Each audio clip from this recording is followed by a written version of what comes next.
Pessoal, boa tarde. Eu gostaria de agradecer aí a presença de todos. Meu nome é Jorge bem-vindo à nossa live. Hoje é um dia bacana que a gente está trazendo aí um cara bem legal para falar sobre o assunto do momento, né?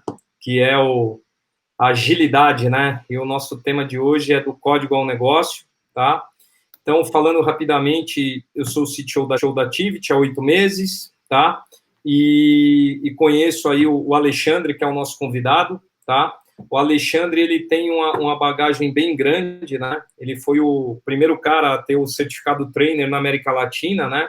E liderou várias iniciativas de Agile no Brasil, acho que praticamente a primeira consultoria, né? Focada nisso, e depois ele veio e rodou o mundo aí. Então, o Alexandre vem hoje falar com o tema do código ao negócio, né? Hoje está todo mundo falando em Business Agility. Ale, seja bem-vindo. Tá Obrigado, Jorge. contigo aí. É um prazer te receber aqui. Legal. Obrigado, Jorge. Prazer é meu. Primeiro, agradecer esse convite aí da Tivity para estar conversando um pouquinho sobre agilidade com todos os convidados, todo o pessoal aí que tá assistindo. Sem dúvida nenhuma, é um momento muito bom para falar de agilidade e ainda mais de business agility, né? Toda essa questão da expectativa que o pessoal tem hoje, as empresas têm de como ter benefícios no negócio com agilidade. Então, bom, vamos me apresentando aqui um pouquinho. Eu sou Alexandre Magro, como o Jorge falou, estou envolvido aí com a cena de ágil do Scrum no Brasil, já vai aí uns 15, 16 anos, e ainda na época, como eu costumo falar, na época que o Agile não pagava os boletos, né?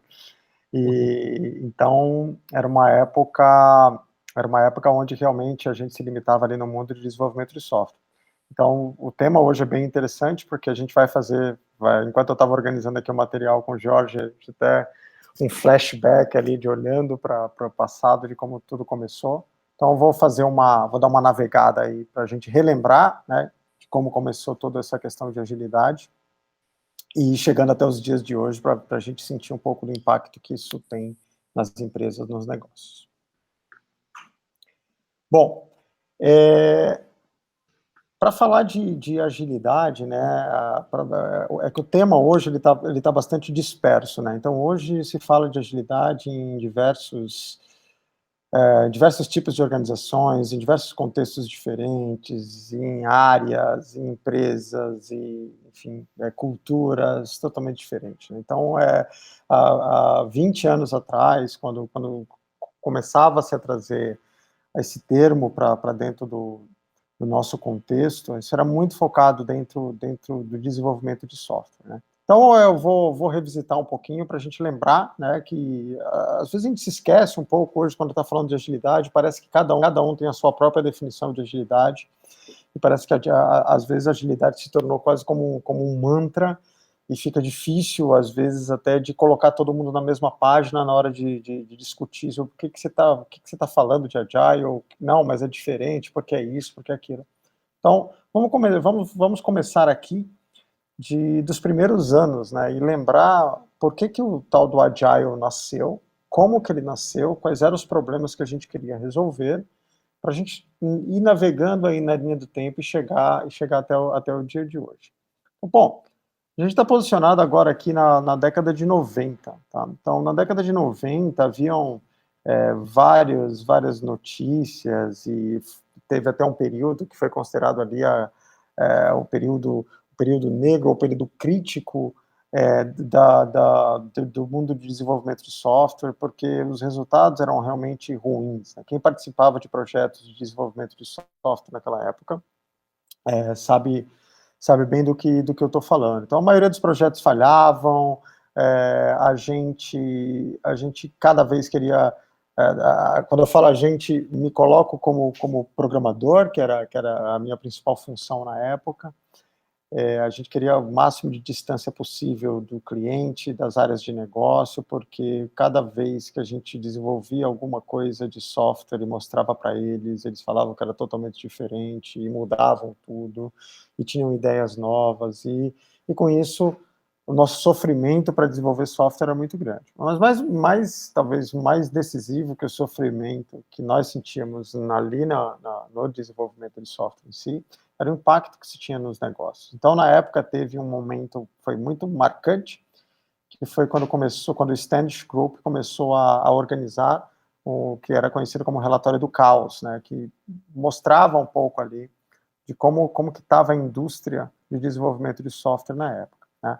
Então, pegando aí o resultado ali do paper de 94 deles, então a gente tem aí 31% dos projetos de desenvolvimento de software, eles simplesmente não terminavam, eles falhavam dramaticamente, simplesmente eram abandonados no meio do caminho, ou se tornavam tão caros que não se tinha mais dinheiro para continuar, então, enfim, então eles falhavam dramaticamente. 53% eram desafiados, né, que ou vai ter que colocar mais grana, ou vai ter que colocar mais tempo, ou um pouco dos dois, ou vai ter, então, algumas das premissas que eram consideradas relevantes no início, elas eram desafiadas e algo precisava ser feito de uma forma diferente, né, e apenas 16% conseguia atingir o que era considerado na época um projeto de desenvolvimento de software de sucesso, que é a entrega no tempo, no prazo, enfim, com aquilo que havia sido planejado. Então, na época, isso teve um impacto muito grande na nossa indústria, né, e muitos começaram a se questionar se valia a pena investir em projetos de desenvolvimento de software, e se os profissionais de desenvolvimento de software eram bons, e foi a época que a gestão de projeto começou a chegar muito forte dentro do mundo de desenvolvimento de software, tem que melhorar requisitos, tem que melhorar isso, tem que melhorar aquilo outro. Paralelamente a isso, como uma resposta para esses resultados que estavam tão ruins, porque, como eu falei no início, não eram só os resultados econômicos de negócio dos projetos que eram ruins, a gente que participava do projeto, a gente sofria bastante sai de um projeto que fracassou, entra no outro, no início parece que tudo vai dar certo, que isso vai ser diferente, e fracassava de novo. E aí começaram um grupo de profissionais do mundo de desenvolvimento de software, começou a experimentar formas diferentes, né? Então, aí a gente está por volta de 95, que é quando começou a ter as primeiras experiências formalizadas ali do que depois se tornou conhecido como Scrum, né? Então, hoje o Scrum se tornou o método ágil, o framework ágil mais popular do mercado. Basicamente, em toda conversa sobre agilidade tem alguém falando bem ou falando mal, mas, enfim, falando do Scrum. E o Scrum vinha com a ideia ali das sprints, né, de você descentralizar a gestão e você ter um backlog com priorizações, ao invés de montar um Gantt chart, né, olhando para o todo, você vai trabalhando nas priorizações, e ali nas suas sprints você vai planejando um pedaço de cada vez, vai fazendo entrega rápida, já para pegar feedback do cliente. E tudo isso começou a gerar um benefício bem interessante, né? Mas, obviamente, tudo isso primeiro era feito dentro de empresas, ou empresas bem inovadoras, que estavam ali trabalhando, né, ali realmente com foco em inovação, ou eram os famosos early adopters de algum método, de alguma tecnologia. Então, isso era muito limitado a um grupo mais tecnológico realmente de empresas, né, de empresas mais inovadoras. Então, era muito difícil na época você ver uma grande organização, ou uma organização já muito bem posicionada no mainstream, querer experimentar Scrum ou qualquer outro tipo de método ágil, né? O Scrum acabava focando um pouco mais na forma com que você organizava o desenvolvimento de software, e na sequência, também um marco para toda a história de agilidade, né, foi o XP, né, o Extreme Programming, que veio com práticas mais relacionadas à engenharia de software em si, mas que se relacionavam ali com o Scrum. Então, programação em par, refactoring, que hoje são temas assim, já meio que padrão de mercado, na época começava a ser proposto. Então, isso aí, né, bem posicionado ali na década de 90, foi o grande alavanque quanto ao que a gente veio chamar de Agile depois. Então, na época do Scrum, na época que o Scrum nasceu, que o XP nasceu, nem se usava o termo Agile, né? Na verdade se falava mais lightweight, ou métodos leves, ou não tinha um consenso muito bem de como ia ser chamado. E até que em 2001, né, que teve a tal reunião onde pessoas relacionadas ao Scrum, ao XP, FDD e alguns outros nomes bem respeitados no mundo de desenvolvimento de software, eles acabaram se reunindo, falando, olha, a gente está fazendo algumas coisas de um jeito bem diferente. Um resultado muito melhor, a gente está conseguindo fazer projetos de software funcionarem muito bem, a gente está conseguindo ter um resultado muito legal, mas a gente tem coisas diferentes entre o Scrum, entre o XP, entre o FTD e as outras ativas que tinham ali. Então, na época, eles queriam encontrar algo que pudesse representar todos esses métodos e frameworks, sem precisar criar um único método, ou fazer uma unificação desses métodos. Daí nasceu o Manifesto Ágil. Então, a ideia do Manifesto Ágil era propor ali 4 valores, né, que são hoje muito, muito disseminados e conhecidos, né, e a partir dali falaria, olha, qualquer método para desenvolvimento de software que queira ser considerado ágil, ele precisa, independentemente da prática que ele utilize, ele precisa respeitar e seguir esses 4 valores aí, né? E aí depois vieram os princípios ágeis e tudo mais. Então aí a gente está em 2000 e pouco da história, lembrando algo que o pessoal se esquece hoje, que tudo isso, até aqui da história, partia da premissa que você queria desenvolver software, né? Que você estava organizando pessoas, estava fazendo gestão para desenvolver software. Todos os profissionais envolvidos no Manifesto Ágil e em todo o movimento até esse momento que eu estou falando, estavam relacionados a desenvolvimento de software, né? E tudo isso evoluiu, né? Então, mais para frente, hoje eu gosto muito desse mapa aqui, né? Que fala justamente com a chegada do ágil no mainstream, ou próximo disso, começou a se disseminar muito o conceito, e hoje você coloca 4 agilistas conversando num bar sobre o que é agile, cada um vai ter uma definição diferente, e até questões filosóficas envolvidas com cada um deles. Então, esse mapa aqui ele é bem interessante, né? Porque ele mostra, ele foi bastante disseminado nos últimos anos, mas eu trago ele para esse período ali, para a gente ver o momento de migração do Manifesto Ágil para outras partes da organização. Nesse mapa falava assim, não, Agile é um mindset, Agile é uma forma de pensar, né, uma mentalidade que é expressa, descrita a partir dos 4 valores que a gente tem ali no manifesto, que foi desdobrada para os 12 princípios que tem no manifesto, para então chegar nas práticas do ágil, né? O que você poderia falar que são as práticas do Scrum, um Product Backlog, um Sprint, um quadro Kanban, uma Test-Driven Development da XP e coisas do tipo, né? Então, assim, por mais que eu goste muito desse mapa e eu entenda o que ele quer dizer, infelizmente a gente perdeu um pouco o histórico de como o Agile surgiu, né? O Agile surgiu a partir de práticas, por mais que hoje se bata muito na questão de valores, e a gente sabe da importância disso, não estou nem questionando, a gente sabe da importância de valores, a gente sabe da importância de mindset, de princípios e tal, mas se você revisitar a história do ágil, você vai ver que tudo nasceu com práticas, como uma forma melhor de de resolver problemas que nós tínhamos no mundo de desenvolvimento de software. E depois, com essas práticas já se consolidando no contexto de desenvolvimento de software, surgiram os valores, surgiram os princípios e tal, tá?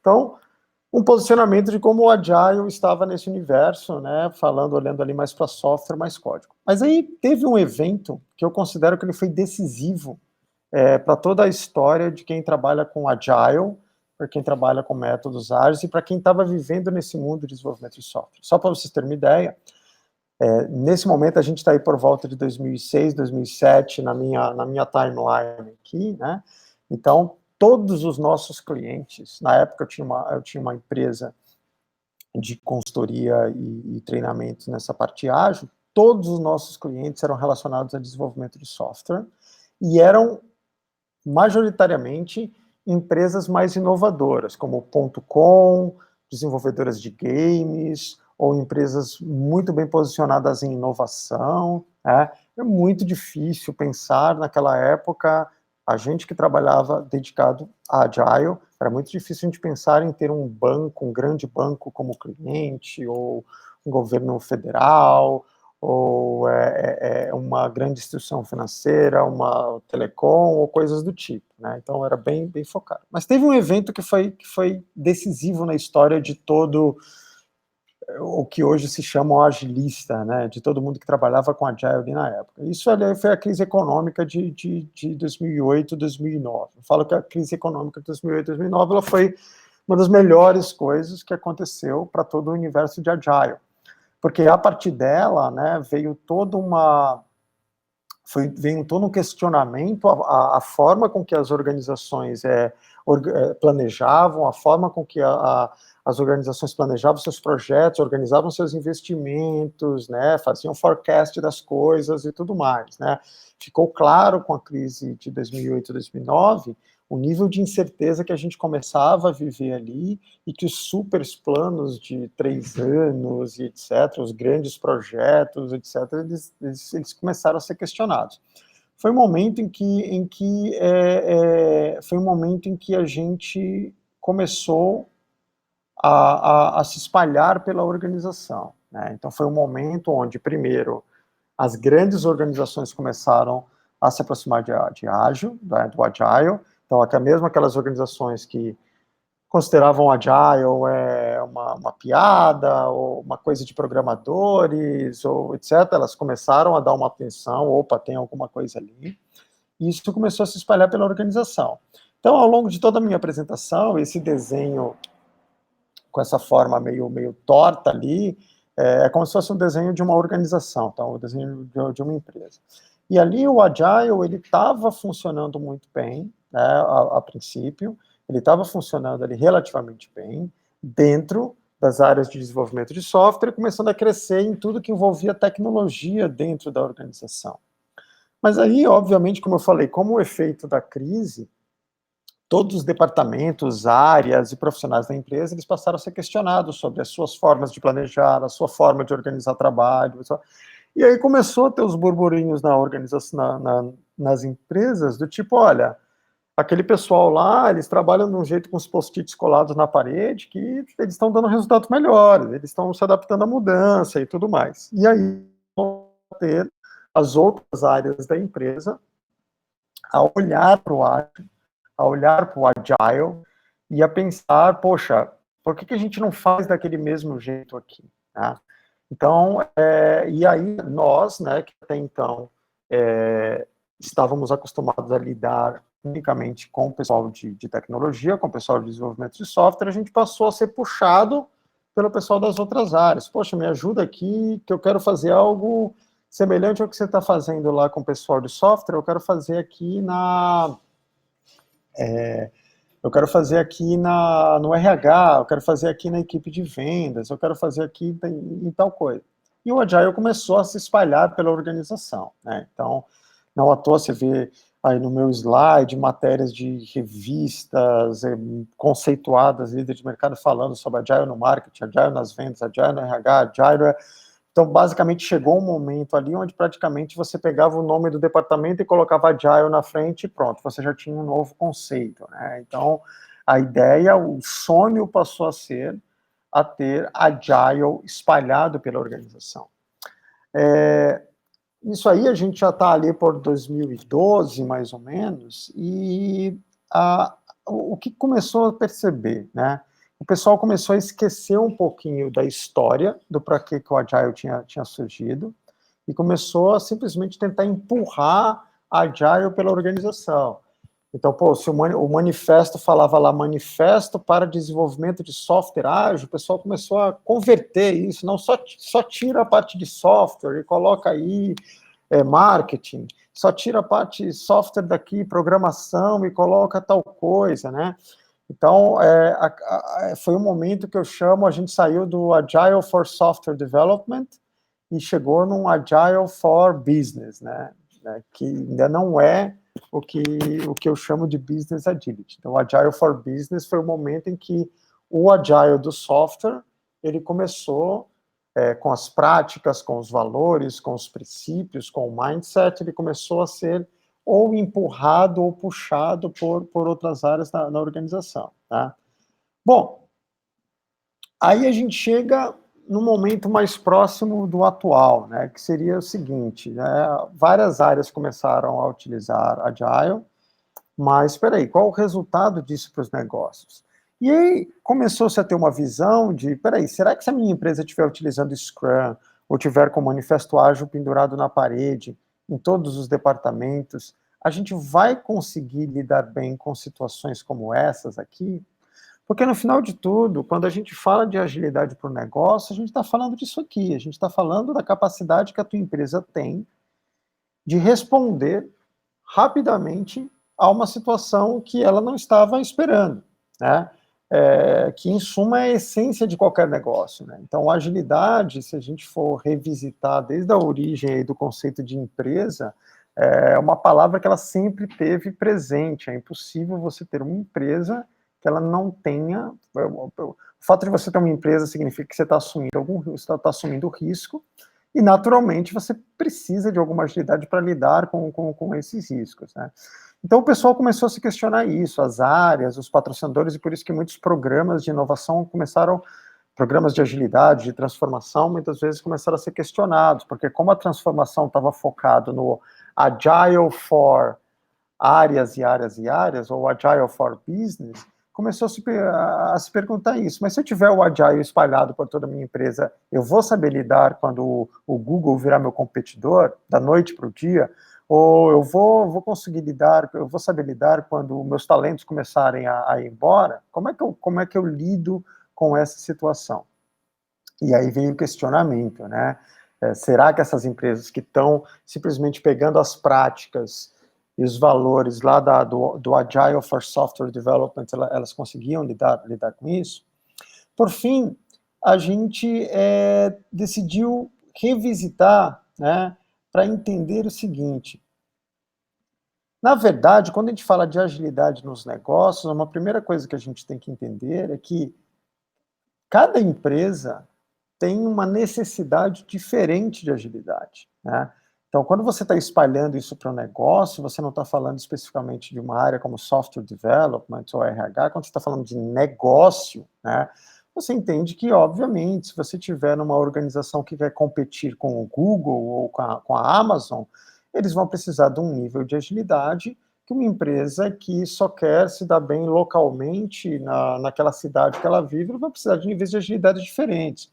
Ou num ambiente onde você está mais suscetível a compliance, a coisas do tipo, você vai ser exigido um nível de agilidade um pouco diferente. Então, o que a gente começou a conversar é, olha, observe no mercado e veja que empresas que são consideradas ágeis, elas têm características diferentes, porque, na verdade, elas têm objetivos diferentes. Bom, e aí a gente começa a revisitar essas histórias. Vamos dar uma olhadinha para histórias de algumas empresas que certamente pessoas à sua volta poderiam falar que são ágeis num determinado aspecto e que não são ágeis num outro determinado aspecto, né?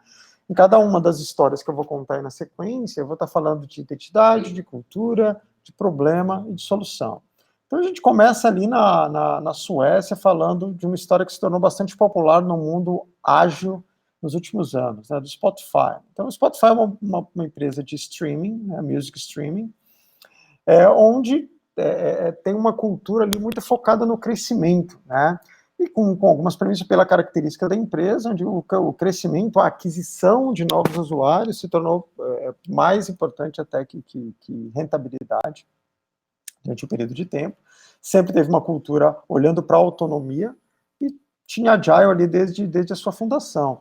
Isso é tão verdade que o Scrum, que era o framework mais utilizado por eles num determinado momento da história, começou a se tornar burocrático demais, né? Então, veja, o Scrum, que é o suprassumo e o desejo para muitas equipes, ali no Spotify ele estava limitando muito alguns times, né? E aí, para resolver esse problema, né, eles começaram a trabalhar lá com o conceito de tribos, com o conceito de squads e tal, que muitas vezes tenta ser copiado, né? Então, mas perceba aí que uma prática surgiu a partir de um problema, vivendo dentro de uma cultura, olhando para a identidade de uma empresa, né? Então, Spotify olhando para dentro, olhando as suas próprias características e objetivos, sua própria necessidade de agilidade, emergiu ali com práticas, né? Tem uma história também muito conhecida aqui em São Paulo, da Cenco, né? Então, a Cenco sempre uma empresa muito conhecida pelo nível que é conhecido como democracia organizacional, né? Então, a Cenco, a cultura da empresa é uma cultura maverick da vida, com muita coragem para inovar, experimentação, uma tolerância a erro altíssima. E eles, em algum momento da história, eles tinham ali problemas porque os funcionários gastavam muito tempo, uma energia enorme em temas como calendário de férias, dress codes, políticas internas, tudo mais. Para resolver esse problema, considerando a cultura que eles tinham, de alta inovação, alta tolerância a erro, considerando quem eles eram, eles vieram com a ideia de gestão participativa, né? Isso acabou funcionando muito bem para eles, né? A gente olha ali para o Barclays, né? Uma empresa com mais de 5 séculos aí de vida, né? Então, posicionada ali em Londres, uma empresa tradicional, hierárquica, com uma cultura séria, uma cultura focada na responsabilidade, né? Começou a adoçar métodos ágeis, mas com uma obsessão enorme por mudança cultural, que causou muito estresse, muitas perdas, muita desmotivação, muito caça às bruxas, enfim.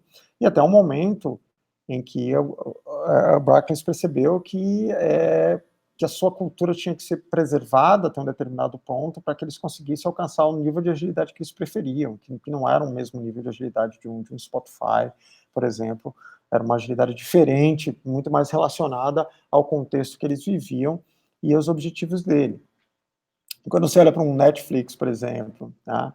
O Netflix é uma cultura de crescimento insanamente rápido, tem uma cultura, um culture deck muito bem definido, que antes de você entrar ali você já conhece, enfim.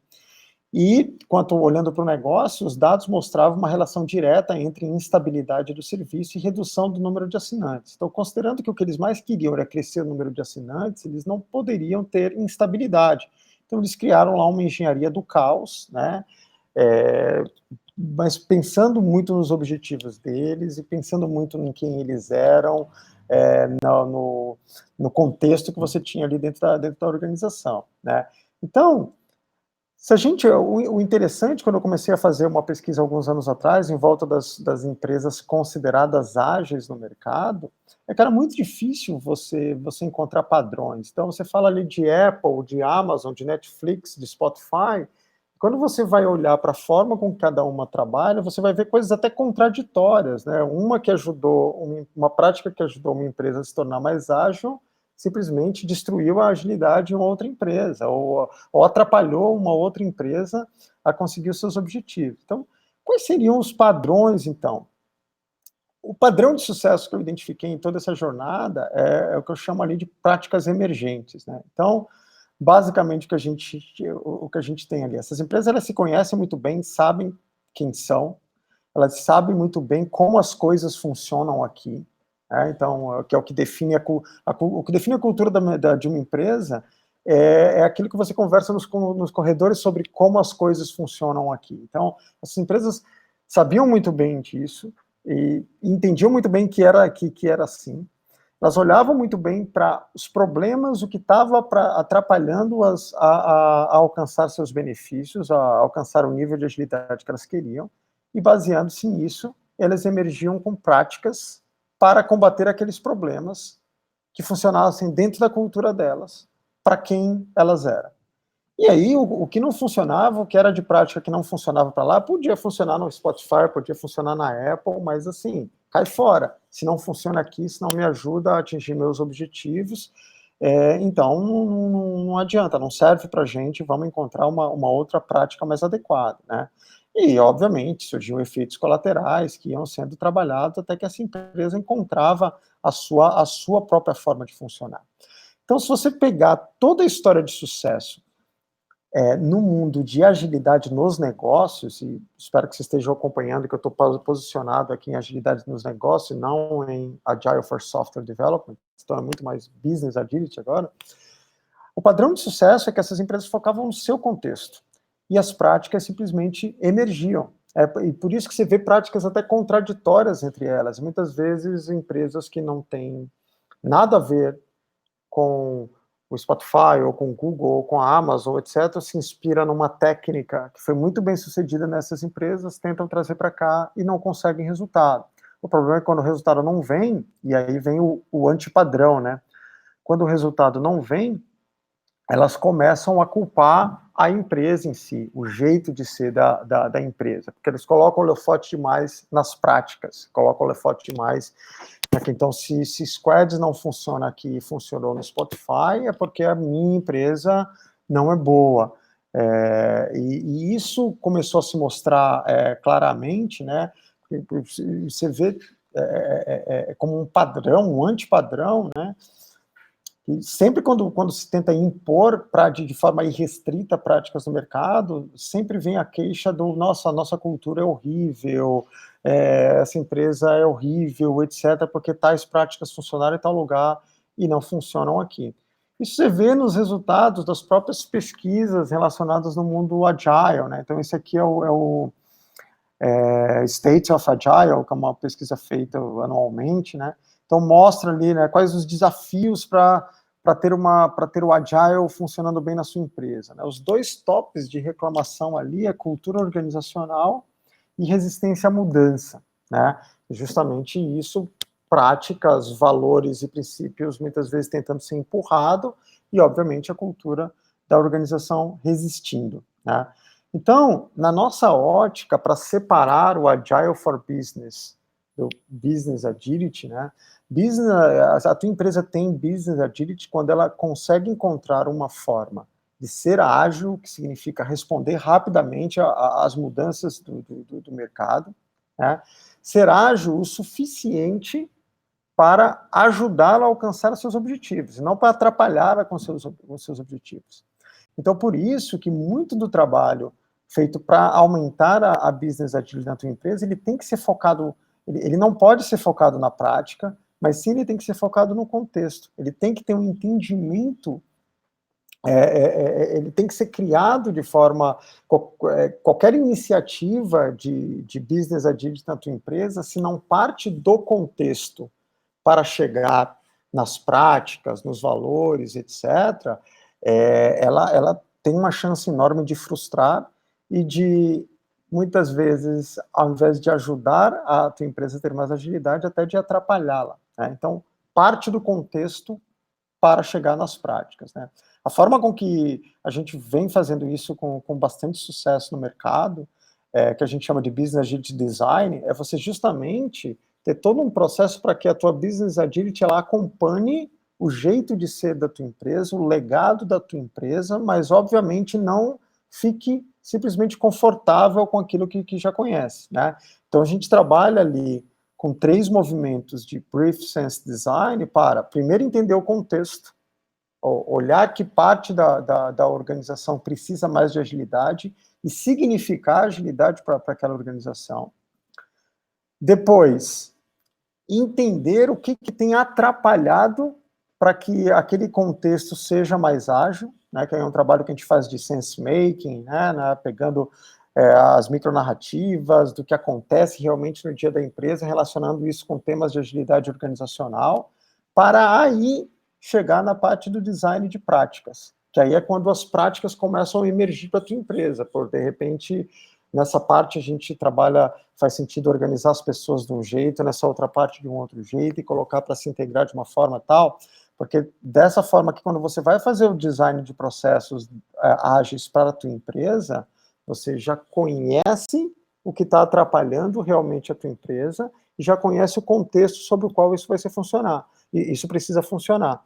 Então, você joga o jogo conhecendo as regras e sabendo o que funciona aqui e o que não funciona. Tá? Então, por isso que até o próprio nome da nossa empresa Emergir é relacionado a isso, né? Então, as práticas emergentes, elas estão diretamente relacionadas com o padrão de sucesso das empresas que realmente alcançam Business Agility. Então, só para fechar e abrir para perguntas, Business Agility não é sobre usar métodos Agile por toda a tua empresa. Business Agility é sobre como ganhar resiliência e competitividade em ambientes em constante mudança. Não é sobre algum método, framework ou prática de mercado, é sobre a tua própria empresa. Processos para Business Agility não devem ser simplesmente copiados de outras empresas, eles são fortemente dependentes de contexto, e abraçar práticas emergentes e evitar a convergência prematura, que é a pura cópia de práticas. Legal? Então, pessoal, era isso que eu tinha para compartilhar, e agora eu chamo o Jorge aí, que eu acho que a gente tem algumas perguntas para trabalhar, né?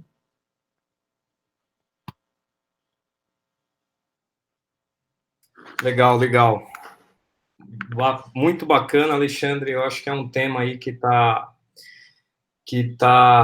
no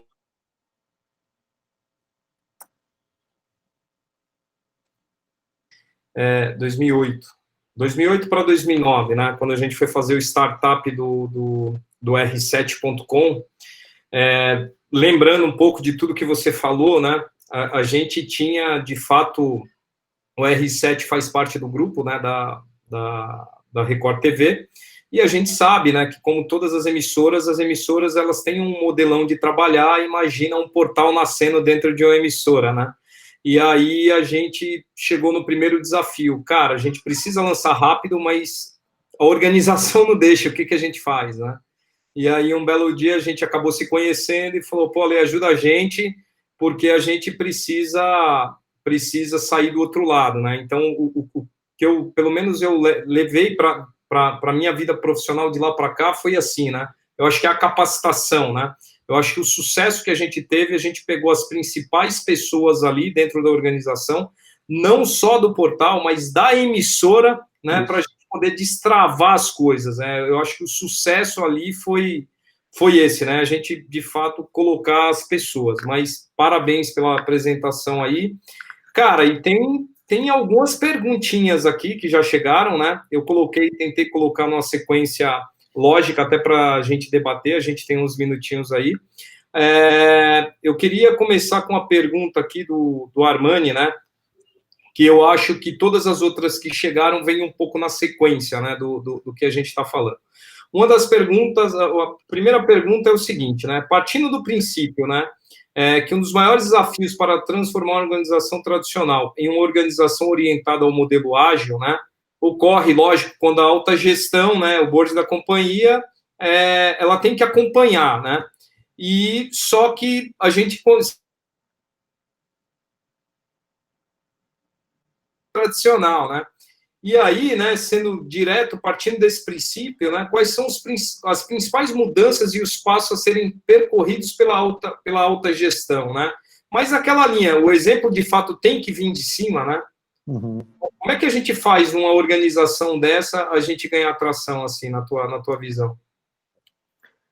Assim, de acordo com o que eu trouxe aí na apresentação, né, tem alguns pontos que a gente não pode esquecer. Assim, primeiro, a maioria das soluções elas são muito contextuais, né? Obviamente tem alguns padrões e tal, mas essa questão de top-down, eu lembro dos meus primeiros projetos com ágil, onde a gente fazia tudo de forma clandestina, tá? Porque eu lembro da gente ter quadro Kanban que, assim, cara, parecia coisa de adolescente mesmo. A gente pendurava na tela e quando vinha o gerente falava, pô, alguém esconde o quadro Kanban. Daí tinha até um armário grande que pegava e colocava lá. Tudo isso para a gente conseguir fazer software melhor, onde, em alguns contextos, onde não era permitido fazer Scrum. Então, o que vocês estão em pé aí no canto? Vocês estão fazendo daily view? Não, a gente está fazendo um alinhamento aqui. Né? Então, tinha que fazer a coisa de uma forma clandestina. Em outros contextos, simplesmente não funcionava. Isso, na verdade, mais atrapalhava. Obviamente, que a gente está falando de outros tempos. Hoje, a gente está falando de agilidade em organizações de uma forma geral. Mas a primeira coisa que, assim, se você for pegar, assim, o que a maioria dos executivos reclamam para mim, né, quanto a essa questão de agilidade, das iniciativas de ágil, é que eles falam assim, pô, Alexandre, o problema, o pessoal que está defendendo o ágil aqui na empresa, parece que eles são mais apaixonados pela agile do que pela própria empresa, do que pelo negócio. Então, obviamente que isso cria neles uma desconfiança de essas pessoas são tão apaixonadas por agile que eles vão querer fazer agile a qualquer custo aqui, porque eles colocam a prática acima de tudo. Então, primeiro, um meta padrão que eu diria aí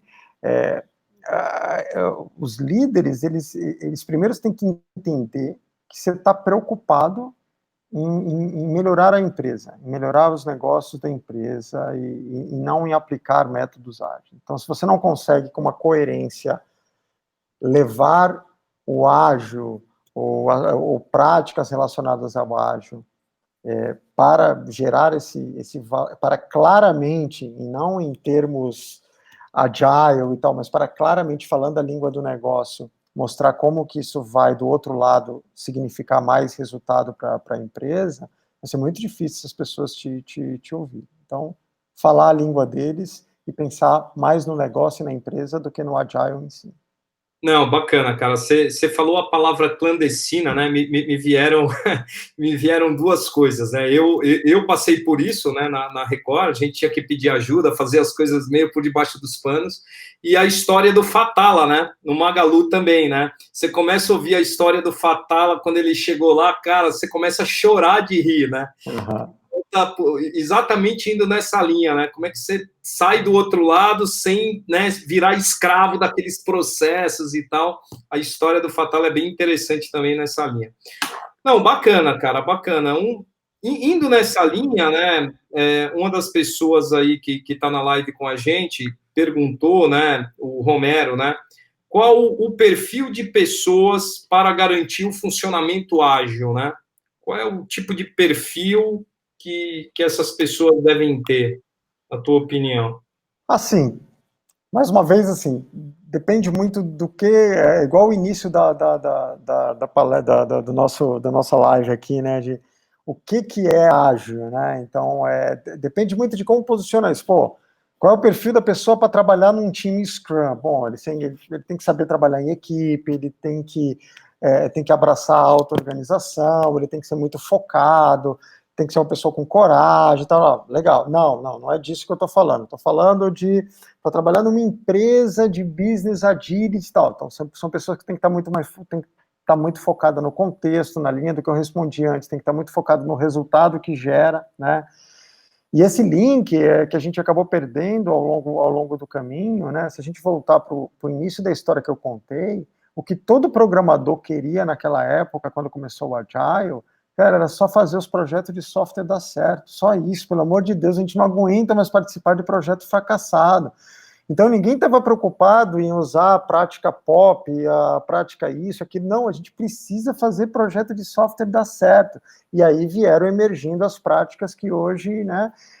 Então, eu acho que é isso. Se é o ágil na camada de negócio, é muito focado ali na geração de valor, se é o ágil trabalhando dentro dos métodos e tal, e aí tem que pegar as características de cada um dos métodos. Mas, na minha opinião, toda pessoa tem potencial para trabalhar com agilidade, desde que no nível de agilidade que seja coerente para o tipo de trabalho que ela faz e para o tipo de empresa que ela está. Tá, pegando o gancho disso, né, eu até anotei uma pergunta, porque na minha visão isso tem totalmente a ver com foco, né, porque a gente percebe vários projetos, né, desalinhamento nas áreas, né, quando você está falando aí, principalmente da agilidade, seja no código, seja no negócio, a gente sempre foca muito na causa raiz, né, no problema, onde dói, né, vamos todo mundo ir aonde dói, né, os projetos profissionais, muitas vezes, acabam não focando na dor, né? E sim em um desejo, né? Do cara, né?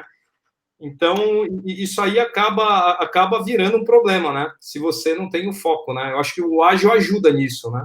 Ajuda tanto na parte de produto, como você citou, como na parte de processo, que deveria ser essa parte que a gente está falando mais de agile, né? Então, focar não só em resolver o problema, mas resolver o problema no contexto que eu estou, né? É igual você é um, vamos supor, você é um governante municipal, sei lá, de uma cidade no interior de São Paulo, aqui no Brasil.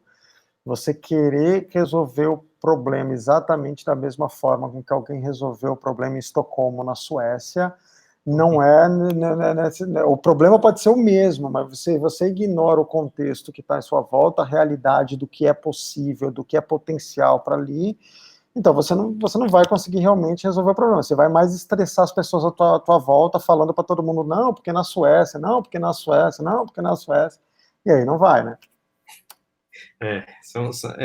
Pois é, né? É outra coisa, né? Cara, falando um pouco aí da disseminação, você falou um pouco da aceleração da adoção e tudo mais. Até a gente, né? A gente aqui na Tivity, o mercado, né? Conversando com vários outros CTOs, CIOs e mercado, a gente vê muita gente falando, pô, cara, a gente sempre falou que o home office funcionava e tal, de fato ele funciona. Eu acho que tem um pouco a ver, né? Eu acho que eu não sei se é a agilidade, eu acho que foi mais a dor que acabou tornando, né? Você acha que a agilidade com esse advento aí da pandemia, isso vai ajudar esses processos? O que Eu, que você... a- eu, eu acho que a business agility, sim, né? Agilidade nos negócios, a gente percebeu isso, enfim, então, lá na Emerge nós temos vários clientes e a gente foi percebendo claramente, né, como resposta a esse momento, ao home office, à mudança de contexto do mercado, algumas empresas conseguindo driblar a situação rapidamente e sair na outra semana, 2 semanas depois, funcionando. E a gente viu empresas não conseguindo sair. E aí, eu tenho usado bastante esse exemplo justamente para exemplificar, explicar mais claramente a diferença do business agility para o agile, né? Tem muita empresa no mercado que faz o Scrum ou o Kanban maravilhoso e que ainda não conseguiu responder a esse novo contexto de mercado. Porque justamente o agile dela está focado ali no produto e tudo mais, mas ela não tem agilidade nos negócios, ela tem agilidade no desenvolvimento dos produtos, mas não tem nos negócios. E outras empresas que eram até mais fracas em práticas e no conhecimento de agile como método e tal, conseguiram responder rapidamente, porque tem justamente no negócio, na forma de funcionar, uma variação melhor, né? Quanto à questão do agile como método, é interessante porque se a gente for buscar histórico também, você vai pegar que até um pouco tempo atrás, a gente está em 2020, eu diria que até ali, 2009, 2010, grande parte dos agilistas falava que times ágeis tinham que trabalhar junto, no mesmo lugar. Tá? Então, olhando para esse aspecto, o ágil, né, o agile como metodologia, como métodos, processos ágeis, assim, eles seriam até contra, né, eles até seriam atrapalhados, porque, assim, teoricamente, times agile estariam mais habituados a trabalhar ali juntos no mesmo lugar, enquanto times waterfall, você mandava testes para a Índia, mandava análise para tal lugar, então o pessoal já estava acostumado a trabalhar de uma forma mais dispersa. Mas de 10 anos para cá isso mudou, né? Enfim, indo muito além de agile, a questão de remoto foi se tornando um padrão de mercado, e eu acho que hoje a business agility acaba dizendo muito mais sobre como que a empresa responde a isso do que o agile em si. Não, bacana, cara, bacana. E até hoje, né, você olha, é meio contraditório, né, porque eles defendiam em estarem juntos, hoje eles já defendem o home office, e você vê que eu tive algumas experiências, né, principalmente na Netshoes, na minha passagem pela Netshoes, e estou vivenciando isso agora na Tivity, né, parece, né, que o advento do home office é meio estranho falar, mas parece que as pessoas se conversam mais, né? Por conta da distância, né? Então, eu percebi, não só na época de Netshoes, quando tinha alguns times fazendo home office algumas vezes por semana, que a produtividade, inclusive, ela aumentava, né? E hoje a gente observa isso aqui na Tivity também, né? Com alguns times que a gente tem. O que parece que vai acontecer, Jorge, é que, tipo assim, e isso tem novamente muito a ver com business agility, assim, as empresas que vão ter mais agilidade nos negócios são aquelas que, na verdade, assim, é home office, é presencial, não, é o que for, né? Vai ter uma parte que vai rolar melhor presencial, que vai voltar, e vai ter uma outra parte que vai ser home office, vai ter outra parte que vai estar de um outro jeito que a gente não conhece, e beleza, as três vão se conversar dentro da mesma empresa, tarará. A empresa que depender de, é tudo home office, ou é tudo presencial, ou todo mundo volta, você vê que são empresas que vão para um extremo que não conseguem ter a flexibilidade de vir para o outro quando for necessário, aí perde agilidade, né? Legal. Veio uma pergunta aqui, me desculpa se eu não pronunciar o nome correto, Tsuyoshi Masuno, do Itaú. Ele está perguntando o seguinte: quais tipos de métricas, né, ou seja, indicadores, são utilizados para medir o resultado do Business Agility numa organização? Legal. Bom, vai depender um pouco do tipo de métrica que a organização está acostumada a utilizar, mas a gente sempre procura ter. A gente tem um tipo de medição onde você coloca como se fosse dois fios, duas cordas, né, que estão meio que entrelaçadas uma à outra ali, uma relacionado à agilidade dentro do que a gente definiu naquela empresa ser agilidade, ou seja, quais são as premissas para que uma área da empresa seja considerada ágil, quais são as premissas que ela tem que seguir, quais são as restrições que ela tem que obedecer e tal, que é o modelo de business agility da empresa. A outra que está amarrada a ela, que não pode estar desconectada, é o impacto dessas premissas, o impacto que essas premissas estão tendo no negócio mesmo. Então, cada instância desse modelo que você vai fazendo em cada parte da empresa, você vai definindo os objetivos de negócio do jeito que a empresa está acostumada a medir, pode ser OKR, pode ser o que for, e você amarra isso ao modelo de business agility que ela tá utilizando. E aí você vai batendo de um lado ou do outro, né? Às vezes a tua empresa está atingindo negócios ótimos, às vezes uma área da empresa está atingindo ótimos resultados no negócio, mas ela está baixa ali quanto à aderência ao modelo de business agility. Então, de repente o modelo de business agility deveria estar mais folgado, né, para dar mais liberdade ali para ela. Às vezes ela está super aderente, mas não está conseguindo transformar isso em resultado para o negócio. Então o modelo não está funcionando. Né? O que a gente vê muito nas empresas é que elas não conseguem medir isso porque elas desconectam isso. Então vira tipo o Agile, ou Business Agility na empresa, vira tipo o CMMI lá, então vai ter a área nível 2 de Agile, nível 3 lá, e você vai olhar como MED, parece prova na escola, eles estão fazendo isso, estão fazendo aquilo lá, e não consegue fazer um link disso com o resultado do negócio da empresa, de tudo que a empresa está buscando. Esse link tem que ser feito, senão a tua Business Agility é para inglês ver, né? Não tá ali só como um processo desenhado. E comentando isso, né, só para encerrar esse tema aí, uma coisa que eu vejo, já percebi, assim, tem várias empresas, né, que são mais waterfall, né, igual a gente fala, a área pede, mas não se envolve com a entrega, né?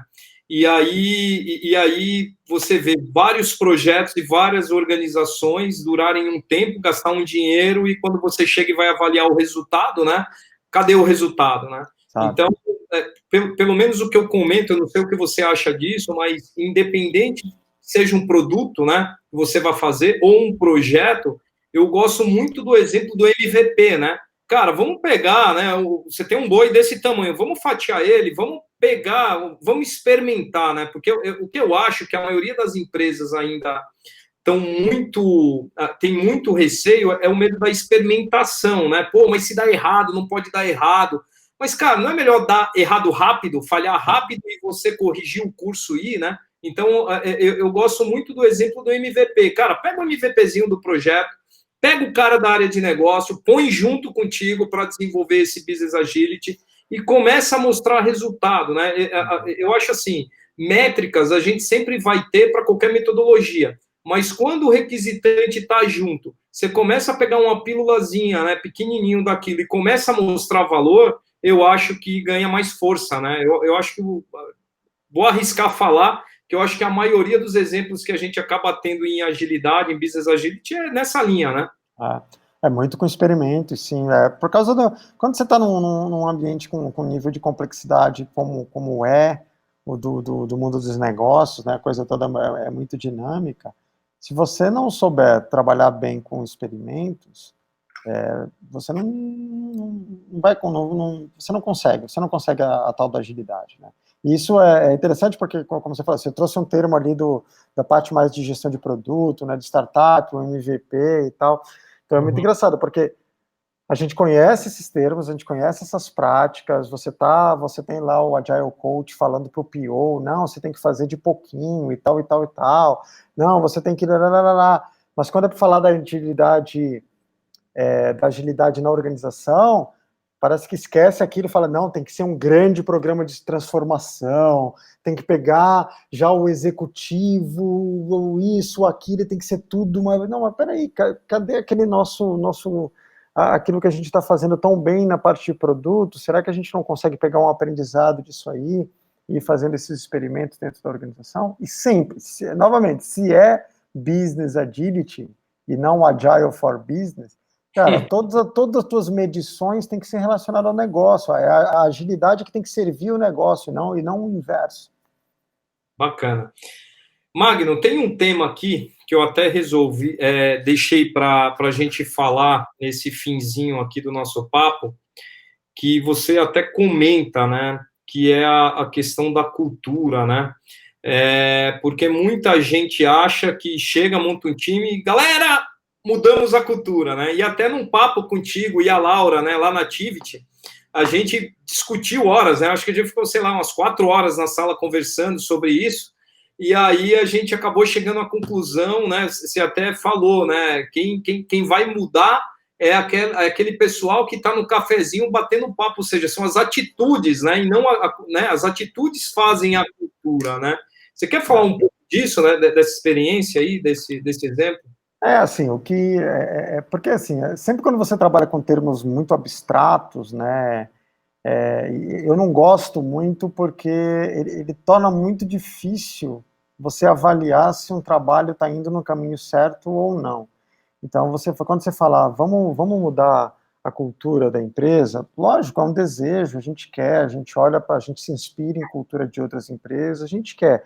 Mas vamos fazer um programa para medir a cultura da empresa? Pô, como é que você vai saber que você tá evoluindo? Então, cultura, ela é algo muito abstrato, e que a gente goste ou não, você não age na cultura. Você pode influenciar para que a tua cultura ela mude na empresa, mas você não age diretamente nela, porque a cultura nada mais é do que um reflexo do que a tua empresa do que a tua empresa do que as pessoas conversam, de como que as pessoas fazem, né? É aquele famoso, como eu falei no slide, é um famoso como as coisas funcionam aqui, né? Tem até um colega nosso, um alemão, o Niels Flint, que ele fala, ele tem um jeitão um pouco mais duro e tal, ele fala, cada empresa tem a cultura que merece, ponto final, né?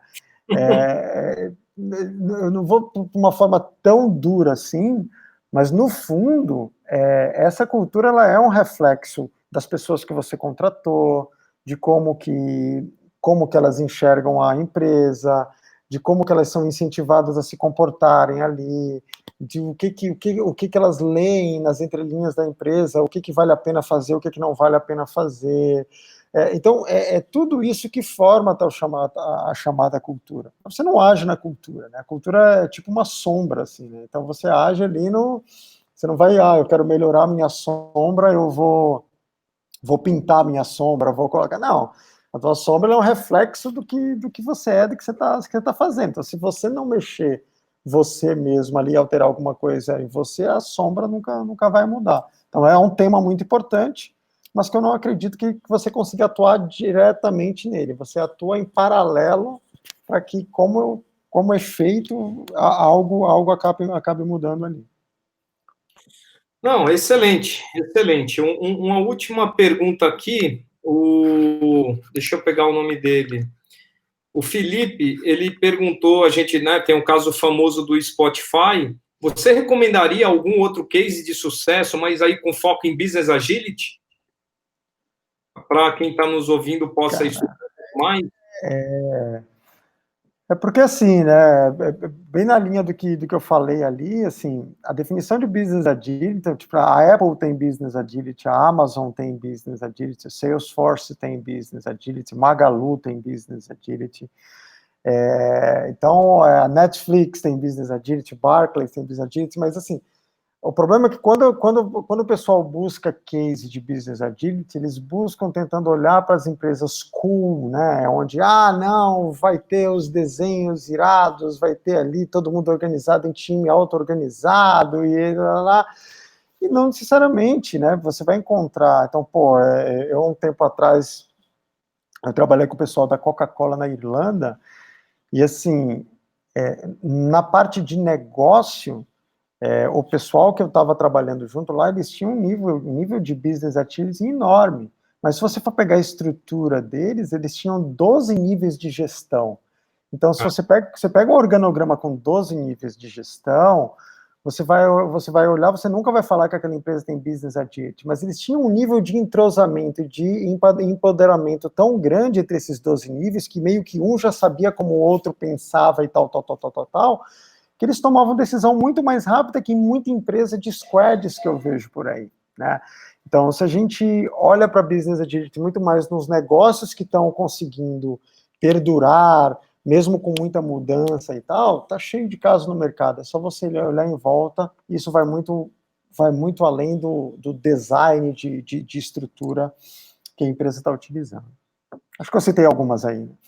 Não, citou várias, citou várias. Cara, obrigado, bacana. Você queria, bom, eu acho que nosso tempo aí já encerrou. Você queria Legal. fazer alguma consideração final?